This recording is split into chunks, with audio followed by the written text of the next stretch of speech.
Okay, it's not just Justin Trudeau dealing with some challenges. U.S. President Joe Biden is set to hold a closed-door meeting tonight with Democratic governors at the White House. It's part of a push to reassure Democratic supporters that Biden can still win the election in November after his weak debate performance last week. It was so shaky that it has prompted Democrats to openly discuss whether Biden should abandon his re-election bid and be replaced. But the White House maintains that Biden has no plans to leave. Is President Biden considering stepping down? Absolutely not. He understands, and it was not his best night. He understands that it is fair for people to ask that question. But we cannot forget his record and what he's been able to do. We cannot forget how he has been able to deliver for the American people for almost 4 years. That matters too. For more on this, Daniel Lippman is a reporter covering the White House and Washington for Politico. Daniel, it's good to meet you. Thanks for coming on tonight. Thanks for having me. So Joe Biden and his team are reassuring everybody everything's going to be okay. Is it working? What are you hearing? Well, the polls say that it's not working, but it would take a long time for it to even work. You have 80% of Americans who say that he's too old to be president, and he's gathering governors tonight to meet with him in the White House and virtually.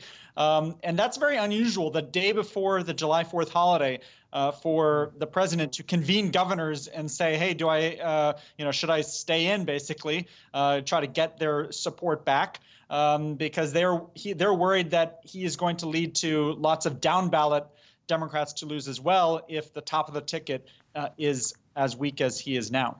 So it's an interesting situation, and as you say, it's extraordinary that he would have that many governors meeting with him right before the July 4th holiday. And they're sticking with this excuse that he had a cold. I think that's probably pretty clear, but also now bringing in jet lag, even though the debate was 12 days after he returned from his overseas trip. Now, I've been on some of these trips. I know how they can damage you, but 12 days? I mean, are people buying that? Do you think the governors will buy that? I don't think that's a great excuse. And Biden had said last night at a ritzy fundraiser in the D.C. suburbs that he almost fell asleep at the debate. And it's not like the debate was at 3 a.m. in the morning. And so that's, if it was, then maybe you can get a pass. But this was at between 9 p.m. and 11 p.m. when these debates are usually held. And so I think people are wondering what the next 4 years would look like, because even people in the White House have seen some decline of his cognitive abilities, especially after work hours. And being president is a 24/7 job because presidents have to take the theoretical 3 a.m. phone call when they have to kill bin Laden or when they have terrorists trying to plot against the U.S. And so that's what Americans are thinking about. But also they have to weigh whether Trump is a serious threat to democracy or is Biden too old. What's more important? Yeah, it's fascinating, though, to watch it from an issues management perspective. So if Joe Biden was sick on debate night, which it seems that he was, why they didn't tell anyone that in advance? Because he came out, his voice was very different. You immediately stood up and said, what's going on with Joe Biden? And now sort of the spin is coming out after the fact. And it seems, Daniel, they're going to do this interview with George Stephanopoulos on Friday, and they talk about his public events, if they can just get through these. But it seems like everything from now on in public is going to be like a high-wire act for Joe Biden. Yeah, he can't make a single mistake. But even if he doesn't make any mistakes, if the polls continue to go in Trump's direction, then as long as there's a chance to have a new candidate who would not face these age issues, then I'm sure there's going to be Democrats who say, hey, should we go with someone like a Gavin Newsom or Gretchen Whitmer, where there would be no questions of, hey, are they too old? No, they're not. They're in their middle ages, and we have a gerontocracy basically running politics in Washington, where almost every leader is in their 70s and up to their 80s, and that's not healthy for a country that is trying to think about how to best advance in a future with AI and climate change. You want to have someone who is more with it, basically. Well, it's an interesting contrast here. I mean, the Prime Minister is 52 or 53 here in Canada, and he's the oldest of the national political leaders, right? So it shows you the contrast there. But, you mentioned Gretchen Whitmer and you mentioned Gavin Newsom, two Democratic governors, with high profile and prominence. should things change, and Biden does step down, even though he insists he's not going to do that, why do you think sort of the speculation just is skipping over Kamala Harris? I mean, how do you skip an African-American woman vice president when black women are such a key part of the Democratic voting base for somebody who's not part of the ticket right now? Yeah, usually in a scenario like this, that's why you have a VP to take over or to be the nominee. But she has never become very popular. There's not a lot of issues where people can say, hey, she did a great job. She nailed the border. There's no border issues anymore.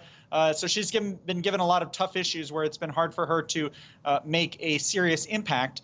But the Democratic Party has to really think about, do they want to alienate black women voters who are the core of the party by bringing in a white person, either a white man or a white woman, to leapfrog Harris, maybe keep Harris as VP, and see if that would go along well, or would Harris kind of rise to the occasion and be a better nominee? The issue is that she does worse in the polls against Trump than Joe Biden. And so if they're trying to have a more electable Democrat, then picking Harris may not be their best idea.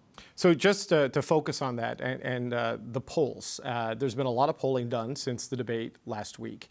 None of it has been good for the Democrats. None of it has been good for Joe Biden. What is the sense of a path back for Biden in the head-to-head against Trump, and how to say the others like Whitmer or Newsom fare in a head-to-head with the former president? So they've done polls with Newsom and Whitmer, and they all lose against Trump, but by a margin that is similar to Biden, maybe a point or two more in terms of they're ahead of Biden. But there's a lot of Americans who don't know about Newsom and Whitmer, so they would have to reintroduce themselves to the American people and take credit for, or try to say, hey, I'm a Democrat, so give me some credit for what Biden has done on policy.